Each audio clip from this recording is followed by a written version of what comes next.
मुझे नहीं लगता कि अब हम बच पाएंगे। रेखा ये कह ही रही होती है कि तभी लकड़ी का ऑटो रिक्शा एकाएक पानी से ऊपर आकर उसकी सतह पर दौड़ने लगता है। बच गए पापा, ये तो पानी पर भी चलने लगा। लगता है ये सब दादी माँ का चमत्कार है। कौन दादी माँ? ये सब बताने का अब वक्त नहीं है। गरीब पति लकड़ी ऑटो रिक्शा। ये कहानी है अमरपुर गांव में रहने वाले गरीब युवक सुधीर भैया की। सुधीर अपनी पत्नी रेखा और बेटी तमन्ना के साथ रहता था। वो अपने परिवार को पालने के लिए रुमाली सेठ का ऑटो रिक्शा किराए पर लेकर चलाता था। सुधीर बहुत ही भला आदमी था और अपना काम पूरी ईमानदारी से करता था। वो खुद से ज्यादा दूसरों का ख्याल रखता था और इसीलिए लोग उसे सुधीर भैया कहकर बुलाते थे। एक दिन सुधीर ऑटो स्टैंड पर खड़ा था और तभी बबीता नाम की एक लड़की आकर उससे कहने लगी, सुधीर भैया मुझे कॉलेज तक छोड़ दोगे? हाँ छोड़ दूंगा बहन, आओ बैठो। सुधीर ये कह ही रहा होता है कि तभी लक्खू पियक्कड़ पूरे जोश में आकर कहता है, पी जाऊं सोडा डाल के। अबे ओए सुधीर, हमरा नंबर लगा है तो सवारी तुम काहे ले जा रहे हो? अबे पियक्कड़ देखता नहीं, ये लड़की है। पी जाऊं सोडा डाल के। अबे लड़की का सवारी नहीं होता है। चल बे लड़की, हमरे ऑटो में जाकर बैठ।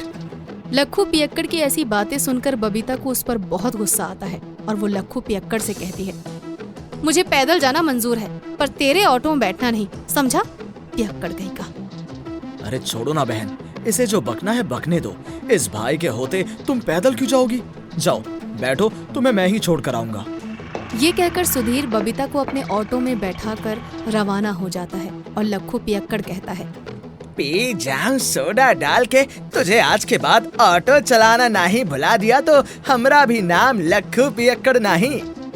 उस दिन के बाद लक्खू पियक्कड़ सुधीर से दुश्मनी करने लगता है और फिर एक रोज अपने ऑटो रिक्शा में शहर के दो नामी गुंडे भक्ता और जगता को बैठाकर रुमाली सेठ के ऑटो गैराज की तरफ रवाना हो जाता है। कुछ देर बाद उसका रिक्शा रुमाली सेठ के गैराज में जाकर रुकता है।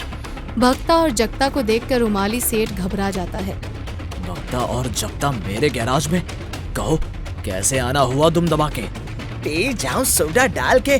भगता और जगता तुमसे कुछ प्राइवेट बात करना चाहते हैं रुमाली सेठ। प्राइवेट बात? कौन सी प्राइवेट बात दुम दबा के? रुमाली सेठ की ये बात सुनकर भक्ता और जगता दोनों बदमाश चाकू निकाल लेते हैं और फिर भक्ता सेठ को चाकू दिखाते हुए कहता है, पहले तू यो बता रहे सेठ, तुझे अपने धड़ पर यो मोटी गर्दन चाहिए कि ना चाहिए दुम दबा के? चाहिए चाहिए, हरगिज चाहिए दुम दबा के। तो फिर एक काम कर, आज ही उस सुधीर से अपना ऑटो रिक्शा वापस मांग ले और उसे अपना ऑटो कभी किराए पर मत देना। इसी में तेरी बड़ाई है, समझा? ये सुनकर रुमाली सेठ कहता है, हाँ समझ गया, बरोबर से समझ गया तुम दबा के। उस दिन के बाद रुमाली सेठ सुधीर से अपना ऑटो रिक्शा छीन लेता है और सुधीर बेरोजगार होकर भटकने लगता है। उसकी गरीब हालत देखकर लक्खू पियक्कड़ उसका मजाक उड़ाते हुए कहता है, पी जाऊं सोडा डाल के। क्यों बे सुधीरवा बछड़े, अब तो तेरा दिमाग ठिकाने आ ही गया होवेगा। अब तुमका कोई अपना ऑटो रिक्शा चलाने का वास्ता दे दे तो हमारा नाम बदल दे। सुधीर लक्खू पियक्कड़ की बात सुनकर खामोश रह जाता है और एक दिन अपनी पत्नी से कहता है, रेखा क्यों ना हम किसी दूसरे गांव में जाकर रहे, यहाँ तो अब गुजारा नहीं हो पाएगा। क्या सबने ऑटो रिक्शा देने से मना कर दिया? हाँ। सुधीर ये कह ही रहा होता है कि तभी उसकी बेटी तमन्ना उस लकड़ी का बना ऑटो रिक्शे का खिलौना दिखाते हुए कहती है, पापा पापा सुनो पापा, अब ऐसा लकड़ी का ऑटो रिक्शा बना लो ना। बच्ची की बात पर पहले तो सुधीर ध्यान नहीं देता मगर फिर सोचता है, जीवन में हार मानकर बैठने से तो अच्छा है संघर्ष करते रहना और कुछ नया करने की सोच रखना। क्यों ना मैं लकड़ी का ऑटो रिक्शा बनाने की कोशिश करूं। मैंने तो ITI से कारपेंटरी का डिप्लोमा भी किया है।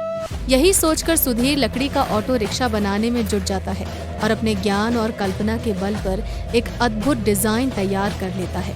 फिर तो कुछ ही दिनों में एक सुंदर और अनूठा लकड़ी का ऑटो रिक्शा बनकर तैयार हो जाता है। रेखा, तमन्ना, अरे जल्दी से आओ और मेरी अनोखी गाड़ी में बैठो। मैं तुमको पूरे गांव की सैर करा कर लाऊंगा।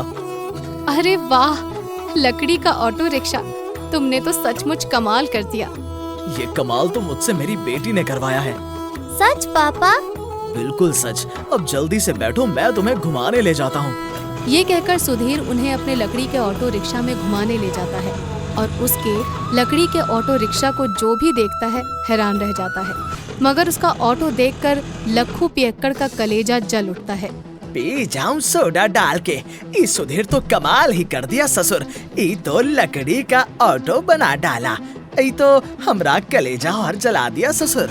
एक दिन सुधीर अपना लकड़ी का ऑटो रिक्शा लेकर घर से बाहर निकलता है तो रास्ते में उसे एक बूढ़ी और बीमार औरत मिल जाती है। वो सुधीर का ऑटो रिक्शा रुकवा कर कहती है, बेटा बेटा तुम सुधीर भैया हो ना? हाँ दादी माँ। बेटा क्या तुम मुझे अस्पताल में छोड़ सकते हो?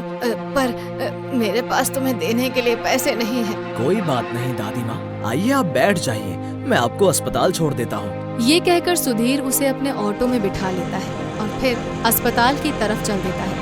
मगर रास्ते में ही बुढ़िया की तबीयत बिगड़ जाती है और वो सुधीर से कहती है, बेटा लगता है अब मैं नहीं बचूंगी। अगर मैं मर जाऊं तो तू अपनी दादी समझकर मेरा दाह संस्कार कर देना, क्योंकि मेरा इस दुनिया में कोई नहीं है बेटा। आप धीरज रखिए, आपको कुछ नहीं होगा दादी माँ। सुधीर उसे संभालने की बहुत कोशिश करता है मगर वो बुढ़िया दम तोड़ देती है। उसके मरने के बाद सुधीर उसे शमशान घाट ले जाता है और उसका विधि पूर्वक दाह संस्कार कर देता है। फिर जैसे ही वो ऑटो रिक्शा लेकर घर की तरफ चलता है तो एक अजीब घटना घटती है। सुधीर को अचानक ही बुढ़िया ऑटो में बैठी हुई दिखाई देती है और वो उससे कहती है, बेटा सुधीर तू बहुत भला है रे। अब मेरी आत्मा हमेशा तेरे साथ रहेगी। बहुत जल्दी ही तेरी किस्मत खुलने वाली है। ये कहकर बुढ़िया की आत्मा अदृश्य हो जाती है और फिर समय बीतता जाता है। एक दिन शहर में ऑटो रिक्शा दौड़ प्रतियोगिता का आयोजन होने की घोषणा होती है और इस प्रतियोगिता में जीतने वाले को 5 लाख का पुरस्कार दिया जाना था। सुधीर इस बारे में जानकर बहुत खुश होता है। अगर मैं इस प्रतियोगिता को जीत जाऊं तो सच में मेरी किस्मत खुल सकती है। मैं इस प्रतियोगिता को जीतने की कोशिश करूंगा।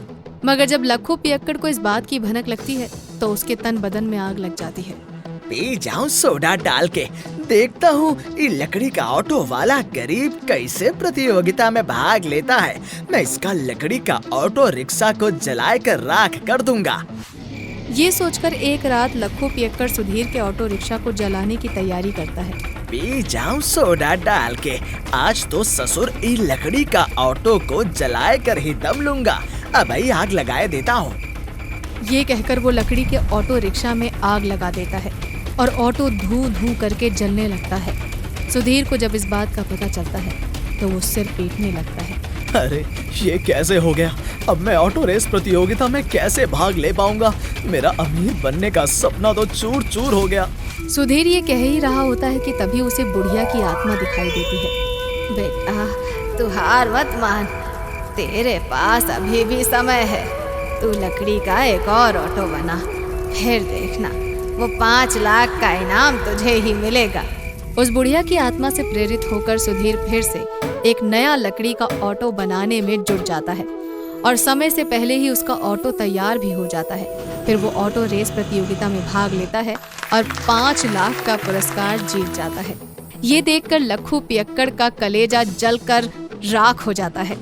पी जाऊं सोडा डाल के, हमरा सब कोशिश फेल होकर रह गया। एक कमबख्त तो सचमुच 5 लाख रुपया का पुरस्कार जीत गया। उस दिन के बाद लखू पियक्कड़ ने उसकी तरफ देखना ही बंद कर दिया। समय बीतता गया और कुछ दिन बाद गांव में भयंकर बाढ़ आ जाती है। चारों तरफ पानी तबाही मचाने लगता है। सुधीर रेखा और तमन्ना को अपने ऑटो में बिठाकर गांव से निकलने की कोशिश करता है मगर वो भी पानी में फंस जाता है और रेखा और तमन्ना चीखने लगती हैं।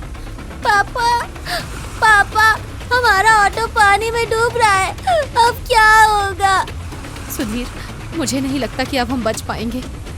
रेखा ये कह ही रही होती है कि तभी लकड़ी का ऑटो रिक्शा एकाएक पानी से ऊपर आकर उसकी सतह पर दौड़ने लगता है।